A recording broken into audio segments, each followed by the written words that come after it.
There are moments in American culture that you only recognize in hindsight.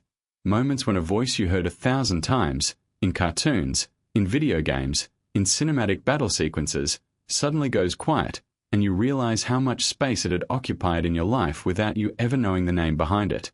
Tom Kane was one of those voices. He died on Monday at the age of 64, and for millions of people who grew up watching animated Star Wars adventures or tuning into Cartoon Network on Saturday mornings, his passing marks the end of something that is difficult to put into words but very easy to feel. Kane's death was confirmed by his talent agency, Galactic Productions, through a statement posted to Facebook. The agency described him as a legendary voice actor whose work shaped the childhoods and imaginations of millions around the world. That is the kind of language that gets used loosely in Hollywood, but in Kane's case, it holds up under scrutiny. His career spanned decades, crossed multiple entertainment platforms, and touched some of the most recognized franchises in modern popular culture. So who exactly was Tom Kane? And how did a kid from Kansas City become one of the most prolific voice actors in the history of American animation? The answer begins early.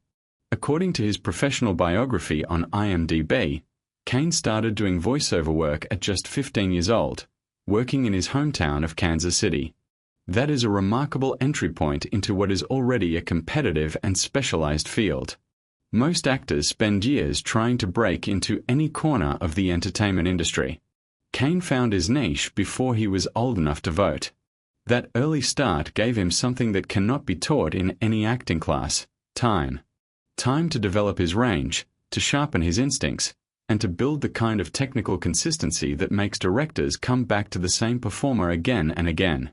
His career eventually brought him into some of the most beloved animated productions of his generation. He became closely associated with the Star Wars universe, voicing Yoda in the animated series Star Wars: The Clone Wars, a role that required him to inhabit one of the most iconic characters in all of science fiction. Yoda's voice, that particular cadence, that gentle authority, had been defined for decades by the legendary Frank Ounce, and stepping into even an adjacent version of that role demanded serious craft and deep familiarity with the material. Kane delivered.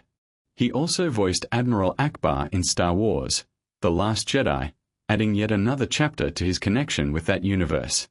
But Star Wars was only part of the story.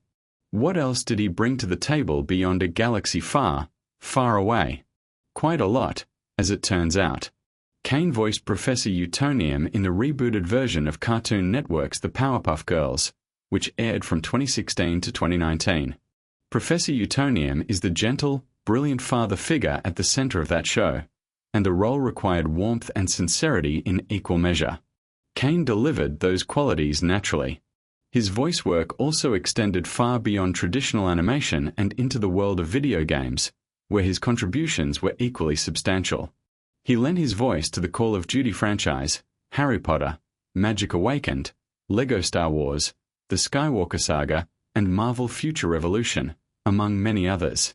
In an era when video game storytelling has become increasingly sophisticated, voice actors like Kane became central to the emotional experience of those products, not just incidental to them.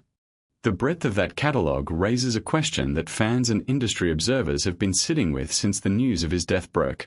How does a voice actor accumulate that kind of range across that many franchises without ever becoming a household name to the general public? The answer speaks to the unique nature of voice acting as a profession. Unlike on-screen performers, voice actors are often invisible to their audiences. You hear them, you recognize them somewhere in your memory, but you may never connect the voice to a face or a name. Tom Kane operated in that space for decades, giving life to characters that millions of people loved while remaining largely anonymous to those same millions. It is a particular kind of artistic contribution, profound in its impact and quiet in its recognition. That invisibility made the events of 2020 all the more striking when they became public. In November of that year, Kane's daughter Sam released a statement that stopped the voice acting community in its tracks. She explained that roughly 2 months prior, her father had suffered a stroke on the left side of his brain. The stroke caused right-sided weakness and, critically, it damaged the speech center of his brain. For a man whose entire professional life was built around the precision and power of spoken language, The cruelty of that specific injury was not lost on anyone who heard about it. Sam Kane wrote at the time that her father was still competent and very much himself, but could only get out a few words at a time. He could not efficiently communicate verbally, nor could he read or spell with any consistency. The stroke had taken from Tom Kane the very tool that defined his life's work. The response from the entertainment community was immediate and genuine. Mark Hamill, who played Luke Skywalker in the Star Wars films and who understood better than most what it meant to be part of that universe, wrote a public message expressing his admiration for Kane. Hamill called him an enormously gifted actor and a genuinely nice person, and said he looked forward to Kane making a complete and full recovery.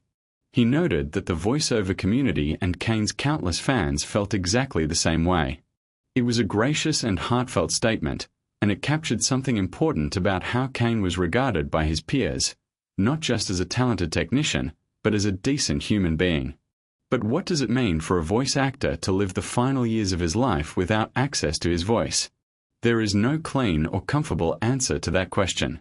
What the public record shows is that Kane's health continued to decline in the years following the stroke. The exact details of his final years were kept largely private by his family, which speaks to their dignity and their commitment to protecting him. What emerged in the statement from Galactic Productions was not the story of a career in decline, but the story of a man whose character extended far beyond his professional accomplishments.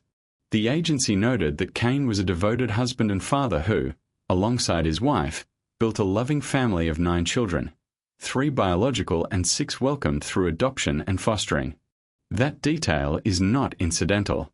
It is central to understanding who Tom Kane actually was.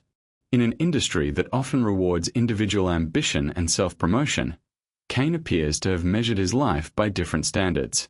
Building a family of 9 children, 6 of whom came to him through adoption and fostering, requires an enormous and sustained commitment of time, energy, love, and resources. It is not the kind of endeavor that competes with a career. It is the kind that defines a character. His representative Zach McGuinness, speaking to TMZ following the announcement of his death, said that beyond the incredible career was an extraordinary man. That framing matters. It tells you something about how the people closest to Kane wanted him remembered, and it tells you something about the values he appears to have lived by. He is survived by his wife Cindy and their children.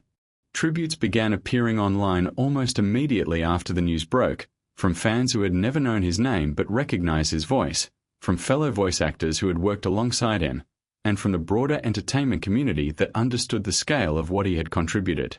The statement from Galactic Productions ended with a phrase that felt entirely fitting given Kane's long association with the Star Wars universe. It read, "May the Force be with you, always." There is a generation of Americans, men and women now well into middle age and beyond, who watched the Clone Wars animated series, who sat in front of televisions and computer screens and heard the voice of Yoda speaking with that familiar weight and gentleness. Many of them did not know then that the voice belonged to a man named Tom Kane. Many of them may not have known it until this week. But the work was real, the craft was genuine, and the characters he brought to life occupied real space in the imaginations of real people across decades of American popular culture. That is a legacy that does not require a famous face to endure. Tom Kane built something lasting with nothing more than his voice, his talent, his discipline, and apparently, his very considerable heart. He was 64 years old.